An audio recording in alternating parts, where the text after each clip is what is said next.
예, 안녕하세요. 저는 중앙일보 안장원 기자라고 합니다. 오늘 토론회 맞아서 몇 가지 간단히 그냥 말씀드리겠습니다. 먼저 쟁점이 되고 있는 그 가운데 과세 기준, 가액이냐 주택수냐 하는 거, 30억이냐 10억짜리 집 세 채냐. 30억은 30억짜리를 한 가구가 살지만 10억짜리 세 채는 세 가구가 삽니다. 그리고 그 주인은 10억짜리 어찌 보면 작은 집에 사는 거고요. 그래서 가액이냐 주택수냐만 갖고 따지는 거는 되게 편의적이고 관료주의적이고 쉬운 발상인 것 같습니다. 물론 다주택 주택자라는 게 다주택자들이 집을 사니까 집이 부족해서 살 집이 부족해서 이를테면 실수요자라든가 무주택자가 집 살 계획 없느냐는 발상인데, 그거는 주택수가 절대적으로 많이 부족할 시절의 이야기지 지금처럼 어느 정도 주택 사정이 나아진 상황에서는 조금 구시대적인, 이를테면 좀 바꿔야 되지 않을까라는 생각이 듭니다. 그게 지금 다주택자 규제가 2004년부터 해서 노무현 정부 때부터 지금 양도세, 종부세 도입이 됐는데 20년이 지나도록 통계적으로도 보고 하면은 1주택자 비율이 는 것도 아니고 다주택자 비율이 눈에 띄게 줄어든 것도 아닙니다.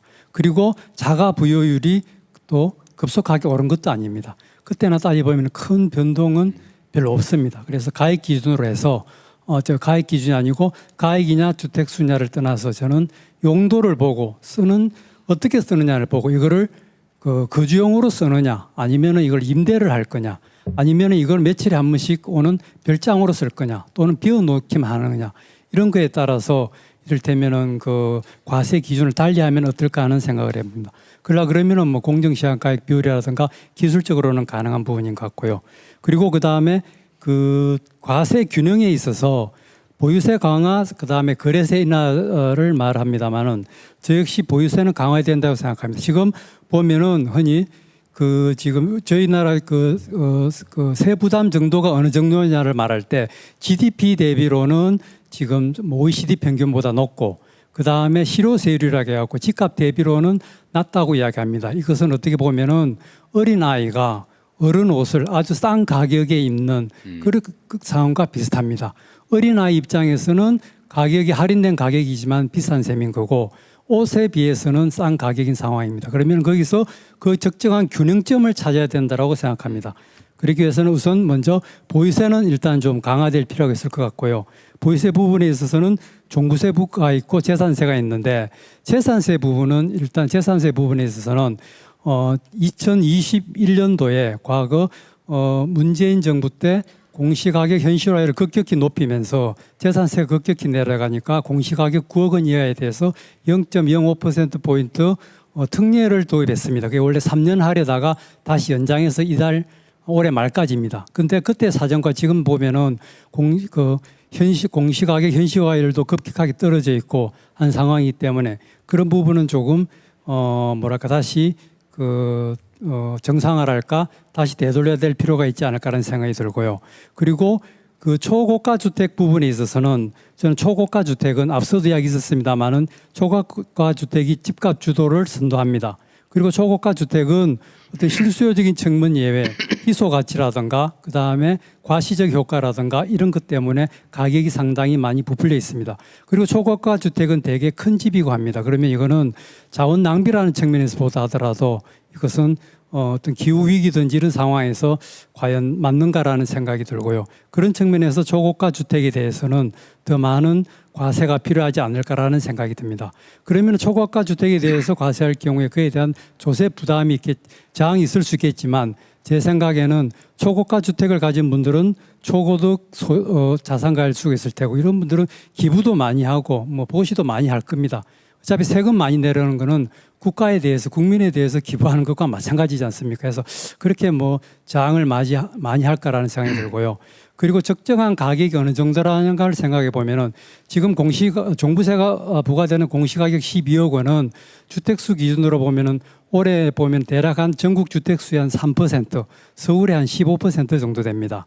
그러면은 이거를 만약에 공시가격을 30억으로 하면은 전국 주택수 기준으로 0.3% 정도가 됩니다.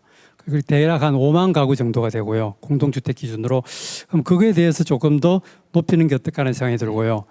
그리고 30억 정도 하자. 공시가격 30억. 그리고 공시가격이 한 20억 정도면은 아마 한 1% 정도 될 겁니다. 그래서 제 생각은 1% 이내로 인해서 그 대상은 초고가이기 때문에 가능하면은 숫자는 좀 줄이는 게 맞지 않을까라는 생각이 듭니다.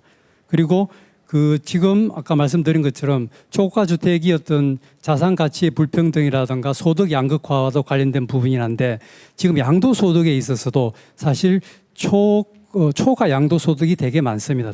몇 년 전과 비교해 보고 한다면은 30억 이상 거래 가격 가운데 과세 표준 10억이 넘는 것이 2배 가까이 늘고는 하긴 했습니다. 그래서 제 생각에는 양도소득에 있어서도 지금 최고 구간이 지금 과세 표준 10억에 45%인데 제 생각에는 15억이든지 20억이든지를 신설해서 세를 좀 높이는 그래서 아주 아시다시피 강남이라든가 비싼 집들을 한번 팔면은 뭐 시세 차익이라든가 이런 게 양도 차익이 뭐 몇십억이라는 게 수시로 아마 언론 보도에서 많이 나올 것입니다. 그런 부분에 대해서는 좀 환수될 필요가 있지 않을까.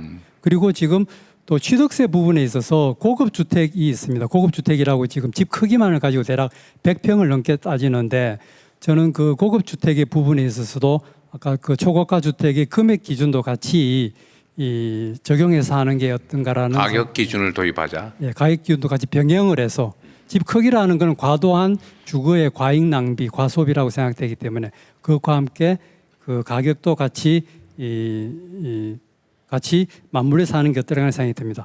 그리고 지금 아까 말씀드린 것처럼 지금 보유세와 거래세에 있어서 지금 과도한 지금 거래세 편중인데 24년 기준으로 해서 지금 보유세가 종부세가 6조 그리고 재산세가 1조 7조 정도 되고 그리고 취득세는 대충 한 9조 정도가 되고 한 상황입니다. 어차피 그 자치단체 입장에 금고의 입장에서는 이게 재산세로 들어오든 취득세가 들어오든 어차피 지방 재정에 쓰는 거는 큰 차이가 없겠지만 이것이 주택시장 거래에 미치는 영향은 클 것으로 생각됩니다. 그래서 저는 그 거래세 부분은 완화를 해야 된다고 생각하고 이 거래세는 뭐냐면 대표적으로 바로 취득세가 됩니다. 취득세가 지금 가만히 보면은 대충 취득세하고 10년, 20년 정도의 보유세하고 대충 맞물려 있는 비슷한 상황입니다.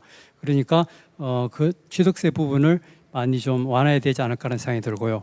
그리고 양도세 부분에서는 아까 말씀드린 것처럼 뭐 초과 양도소득이랄까 아주 그런 부분에 대해서는 강화할 수도 있겠지만은 그 양도세 부분에 있어서 완화는 저는 뭐냐면 어차피 보유세라고 하는 것은 지금 사실 양도세적인 소득세적인 성격이 있습니다.